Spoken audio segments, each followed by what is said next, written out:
Morning student. आज मैं Shri Khemeshwar English academy की यूट्यूब क्लास में क्लास 10 के बच्चों का साइंस सब्जेक्ट में स्वागत करती हूँ। बच्चों, आज हम चैप्टर नंबर 2 के रेस्पिरेशन एंड रेस्पिरेटरी सिस्टम का पार्ट 8 को हम पढ़ेंगे। देखो बच्चों, पिछली क्लास में पार्ट 7 में मैंने आपको पूरा रेस्पिरेटरी सिस्टम का डायग्राम बना के आपको हर एक चीज अच्छे से समझाएंगे। अब हम आपकी बुक में से पढ़ते हुए चलेंगे और 1 बाय 1 हर एक चीज को मैं आपको समझा दूंगी।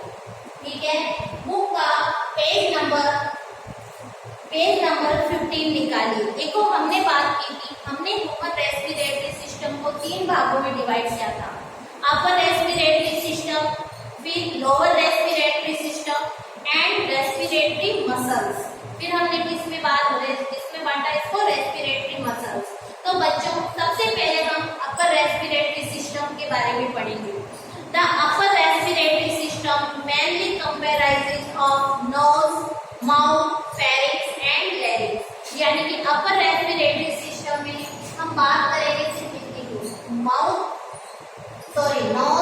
माउथ, फेरिंक्स और लैरिंक्स। जी हाँ बच्चों, सबसे पहले हम नोज के बारे में पढ़ेंगे। जी हाँ, आप क्या जानते हो नोज के बारे में? बताइए मुझे। बिल्कुल हाँ, आगे बढ़ते हैं। This is the first respiratory organ which start with a pair of externally visible nostrils. ठीक है, देखो ये जो हमारा नोज होता है, ये रेस्पिरेटरी सिस्टम का फर्स्ट ऑर्गन होता है जहाँ से रेस्पिरेशन शुरू होता है। जो अपना नोज होता है उसके आगे हमें 2 विजिबल होते हैं और नॉस्ट्रिल्स, जो ये 2 होल है इनको हम होते हैं nostrils. It is a big cavity-like structure which is divided into 2 parts by a slender bone and a thin membrane. जो हमारा ये नोज होता है उसके बीच में एक थिन मेम्ब्रेन होती है और बोन होती है, कार्टिलेज होते हैं, जिसकी वजह से हमारा नोज एक कैविटी में दो कैविटी में चेंज हो जाता है। यानी कि नोज के अंदर 2 भाग होते हैं जिसके बीच में एक मेम्ब्रेन होती है। The posterior part of the nasal cavity opens in nasopharynx. अब नाक जो होता है वो पीछे जाके नेजल के, ये नाक में जो चीज को हम नेजल कैविटी बोलते हैं और ये पीछे जाके नेजोफेरिंक्स में खुलता है। The fine hairs found in the nasal cavity. आपने देखा होगा अपना जो नाक होता है उसमें जो दोनों तरफ नेजल कैविटी होती है उसमें छोटे छोटे फाइन पतले हेयर होते हैं, एकदम बारीक फाइन हेयर होते हैं। इन हेयर का काम क्या होता है बेटा? जो भी हम एयर होते हैं जिसको हम अपनी बॉडी के अंदर लेते हैं, तो इस एयर में बहुत सारे डस्ट पार्टिकल्स होते हैं। जो पार्टिकल्स क्या होते हैं, यहीं पे चिपक जाते हैं बालों के द्वारा। और हमारे नेजल कैविटी में म्यूकस भी सीक्रेट होता है, जिससे ये हमारा अंदर से एनी टाइम गीला बना हुआ रहता है। और इस म्यूकस और इन बालों की वजह से जो भी बैक्टीरिया है, जो भी डस्ट पार्टिकल्स है, वो इन्हीं बालों में फंसकर रह जाते हैं। आगे देखते हैं। देखो, the fine hairs found in the nasal cavity, the blood flowing in the thin membrane. जो थिन मेम्ब्रेन होती है उसके अंदर ब्लड क्या करता है बेटा? मूवमेंट करता है। The cilia and the mucus, जो हेयर है इसको सीलिया बोला है। Mucus together through the mutual operation purifies the inhaled air by removing the dust particles, pollen grains, fungi, etc. present in the air. Only after this purification the inhaled air enters in the lungs. देखो बच्चों, जो नाक के अंदर हमारे बिल्कुल fine hair होते हैं और साथ में म्यूकस होता है। म्यूकस और हेयर की वजह से जो भी हम हवा हमारे नाक में एंटर होती है उसके अंदर आपको पता है पोलन ग्रेन्स होते हैं। ठीक है, फंगाई होती है, हमें पता है ना फंगस के स्पोर्स इस हवा में, तो फंगाई होती है, डस्ट पार्टिकल्स होते हैं। तो ये क्या करते हैं, dust particle, fungi, pollen grains ये बालों में से छल के जाते हैं, जिसकी वजह से हमारी जो एयर होती है वो एकदम प्यूरिफाई हो जाती है और प्यूरिफाई एयर को ही हम लंग्स के अंदर एंटर करने देते हैं।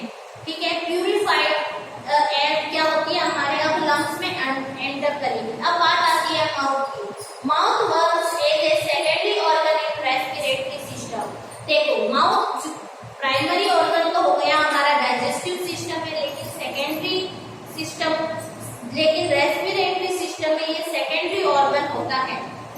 Nostrils plays main role in breathing. जो नॉस्ट्रिल्स होते हैं उनका मेन काम होता है ब्रीथ करना, ठीक है। However at the time of need mouth can also be used for breathing. आपने कई बार देखा होगा, जैसे हमारा कोई नाक बंद कर लेता है तो हम मुंह से भी सांस ले सकते हैं, ठीक है। लेकिन मुंह में हेयर वगैरह प्रेजेंट नहीं होने की वजह से जो फंगाई है, पोलन ग्रेन थे, वो सीधे ही सीधे कहाँ चले जाते हैं, हमारे लंग्स में चले जाते हैं, जो अलग अलग डिजीज पैदा कर सकते हैं। इसलिए हमें नॉस्ट्रिल के थ्रू ही, नोज के थ्रू ही रेस्पिरेशन ब्रीथ करनी चाहिए। It is worth nothing noting here that the breath taken from the mouth is not pure like a breath taken from the nostrils। जो हम इसमें यही बोला है, मुंह से जब हम रेस्पिरेशन करते हैं, ब्रीथ करते हैं, तो वो हवा प्यूरिफाई नहीं हो पाती है, और अगर हम नाक से रेस्पिरेशन करते हैं तो वो हवा क्या हो जाती है, प्योर हो जाती है। अब हम बात करेंगे फेरिंग्स। नाक से होती हुई हवा हमारे फेरिंग्स में जाती है। Pharynx is a muscular funnel type structure which extends from the posterior part of the nasal cavity to the upper portion of the esophagus। देखो, जो pharynx होता है उसमें esophagus और दोनों ही जुड़े हुए होते हैं, ठीक है। The pharynx is divided into 3 parts। जो pharynx होता है वो 3 भागों में डिवाइड होता है। एक होता है nasopharynx is the first portion of pharynx। जो nasopharynx होता है वो फर्स्ट पोर्शन होता है किसका, फेरिंग्स का, ठीक है। which is found in the posterior part of nasal cavity। nasal cavity का जो पिछला भाग होता है वो nasopharynx होता है। air after passing through the nasal cavity moves into the nasopharynx and reaches to the oropharynx। देखो, जो एयर होती है वो nasal cavity से होती हुई nasopharynx में जाती है, फिर किस में जाती है, oropharynx में। The breath taken from the mouth directly enters the oropharynx। और अगर हम मुंह से जो सांस लेते हैं तो वो एयर सीधी कहाँ पहुंचती है, ओरोफेरिंक्स में पहुंचती है, नेसोफेरिंक्स में नहीं जाती है। From oropharynx air passes through the laryngopharynx। फिर ओरोफेरिंक्स से जो एयर होती है वो कहाँ जाती है, laryngopharynx में जाती है। With the help of epiglottis enter into the larynx। और एपिग्लोटिस की मदद से ये किधर की ओर जाती है, लैरिंक्स की ओर। Epiglottis is a flap like elastic cartilage structure which acts as a switch between the oesophagus and wind pipe या ट्रेकिया। विंड पाइप को क्या बोलते हैं बेटा, ट्रेकिया बोलते हैं। As we know pharynx also help in engulf the food. Pharynx जो होता है फूड को निगलने में हमारी मदद करता है। In this situation, epiglottis acts as a lid which ensures that the air enters only in trachea and food in food pipe। और एपिग्लोटिस उस टाइम में ये काम करता है, जो फूड होता है वो फूड पाइप में जाता है और हवा विंड पाइप को एपिग्लोटिस ढक लेता है। ठीक है बच्चों, फेरिंक्स समझ में आया। फेरिंक्स के बाद आता है हमारा लैरिंक्स, ठीक है। It is a smaller structure which connects the laryngopharynx and the trachea। जो larynx होता है वो एक स्मॉल स्ट्रक्चर होती है जो laryngopharynx और trachea के बीच में होता है। It is made up of 9 types of cartilage। यानी कि जो larynx होता है वो 9 प्रकार की cartilage से मिलकर बना होता है। During food engulfing, epiglottis act as covering of the larynx and prevents the food to enter in the larynx। larynx को भी ये कवर करता है। एपिग्लोटिस जो होता है विंड पाइप को कवर करने के साथ साथ इसको larynx को भी कवर करता है।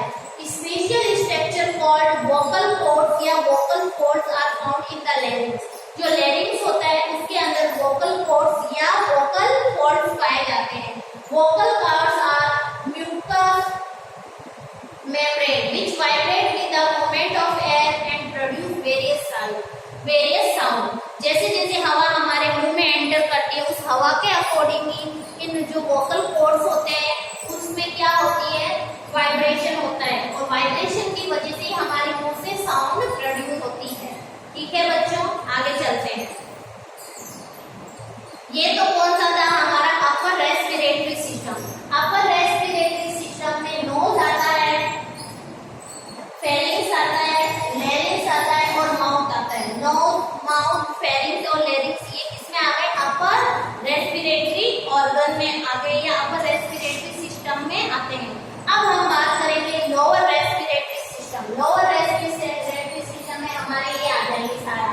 ठीक है।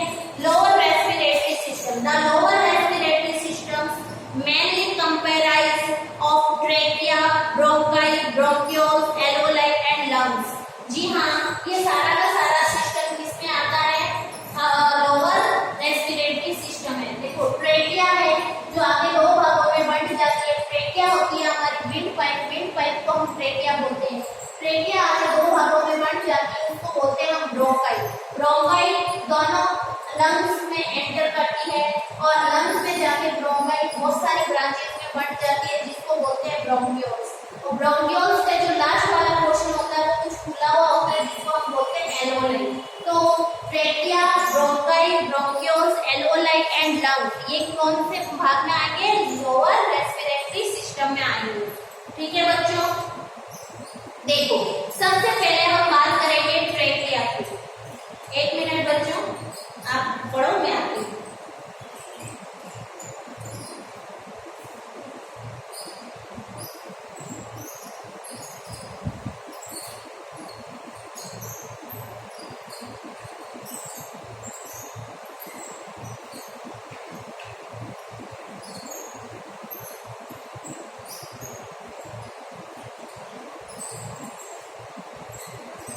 जी हाँ बच्चों, ट्रेकिया एक्चुअली क्या पानी पीना पड़ता है ना, कंटिन्यू बोलते हैं तो थोड़ा मेरा भी गला सूख जाता है। ठीक है, हम सबसे पहले बात करेंगे ट्रेकिया की।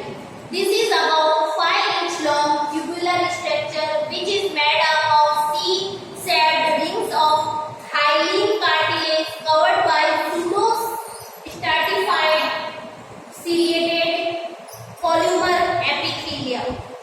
बेटा कहने का मतलब ये है, जो हमारी ट्रेकिया होती है वो 5 इंच लंबी नली होती है, जिसके अंदर C शेप के हाइलिन कार्टिलेज के बने हुए छल्ले होते हैं और वो छल्ले ऊपर से एपिथेलियम से ढके हुए होते हैं। एपिथेलियम क्या है? टिश्यू है ना, अलग अलग टिश्यू पढ़े थे ना हमने 9th में, तो एपिथेलियम टिश्यू पढ़ा ना, तो एपिथेलियम टिश्यू से कवर्ड होते हैं कार्टिलेज के छल्ले, रिंग्स।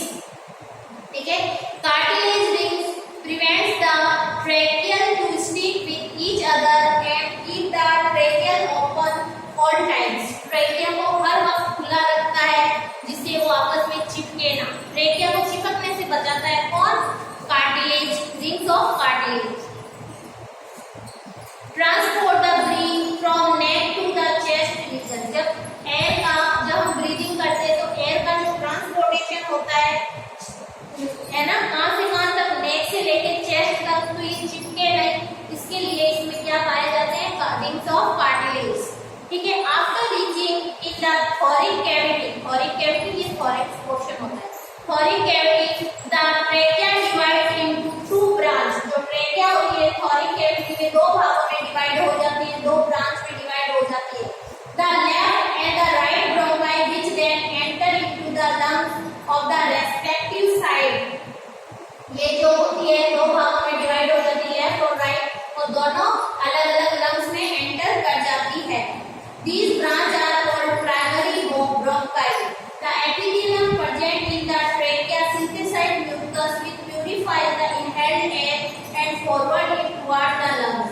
जो एपिथेलियम होती है वो क्या करती है? ट्रेकिया के ऊपर जो एपिथेलियम होती है वो क्या करती है? वो है ना, जो एयर होती है उसका प्यूरिफाई का काम भी करती है। अब हम हमारी जो ट्रेकिया की दो भागों में बंट गई, उसको हमने क्या बोला? ब्रोंकाई बोला। अब हम ब्रोंकाई के बारे में पढ़ेंगे, ब्रोंकाई एंड ब्रोंक्यूल्स दोनों को साथ में पढ़ेंगे। The trachea divides into the left and right bronchi. After reaching inside the lungs the primary bronchi divide into smaller branches. देखो ये ब्रोंकाई है, ये दोनों ब्रोंकाई क्या कहलाती है? प्राइमरी। ये एंटर करती है तो ये प्राइमरी ब्रोंकाई जो होती है वो ब्रांचेस में डिवाइड होने लगती है। ठीक है, ईच टर्सरी एक मिनट बच्चों, नीचे आते हैं। हाँ, the primary bronchi divide into smaller branches called secondary bronchi. The every segment of the lung secondary bronchi further divide in tertiary bronchi. Each tertiary bronchioles divides into smaller bronchioles. The bronchioles are distributed all over the lungs. पूरे lungs में bronchioles फैले हुए होते हैं। Further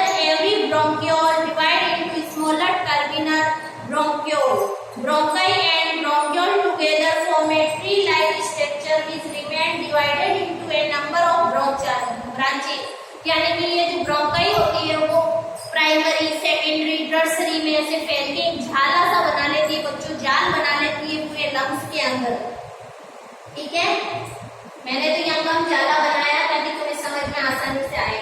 bronchi and bronchioles together form a tree like structure which remains divided into a number of branches. Special structure called alveoli are found at the terminal end of these branches. ये जो branches होती है इसका जो terminal and यानी कि जो अंतिम सिरा है वो क्या कहलाता है बच्चों? एलोलाई कहलाता है। Alveoli are found at the terminal end of these branches.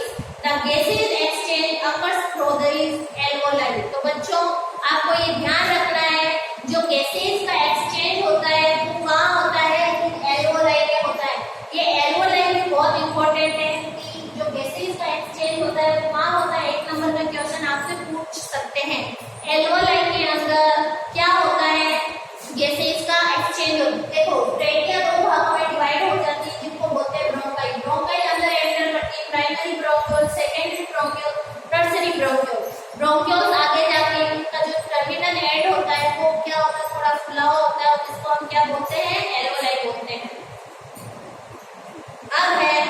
अब हम बात करेंगे लंग्स की। जी हाँ बच्चों, अब हम बात किसकी करेंगे? लंग्स की।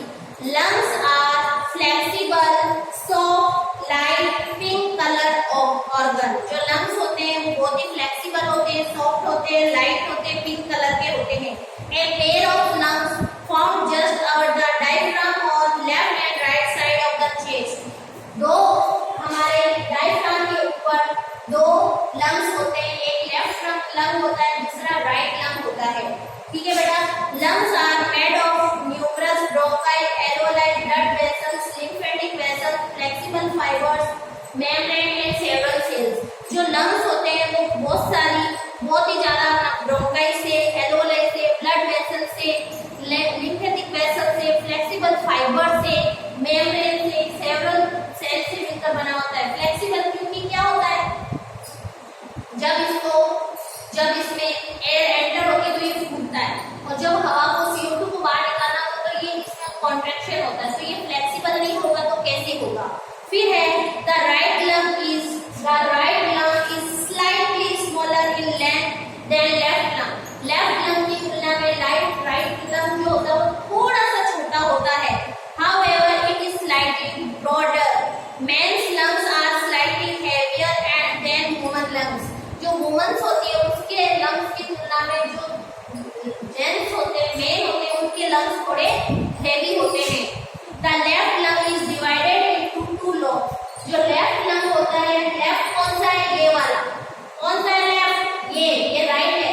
जो लेफ्ट लंग होता है वो 2 लोब्स में बंटा हुआ होता है जबकि राइट 3 में होता है।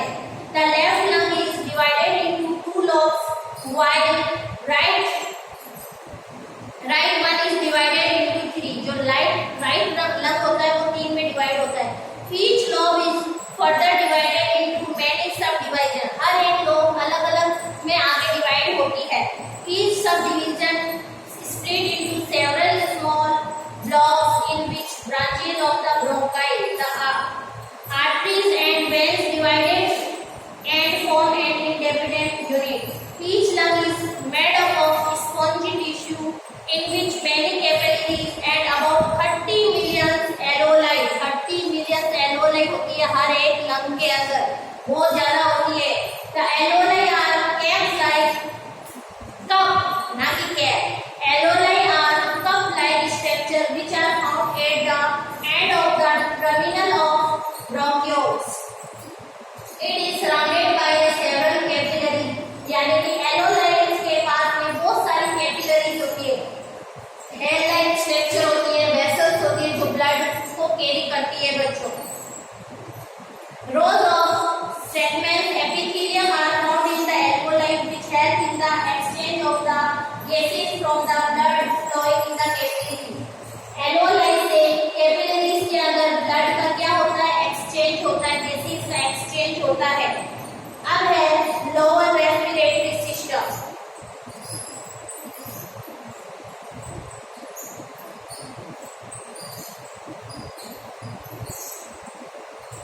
ओके बच्चों, इधर देखिए, some muscles are needed for gases exchange through the lungs. Lungs के अंदर गैस का एक्सचेंज करने के लिए कुछ उसमें मसल्स होते हैं।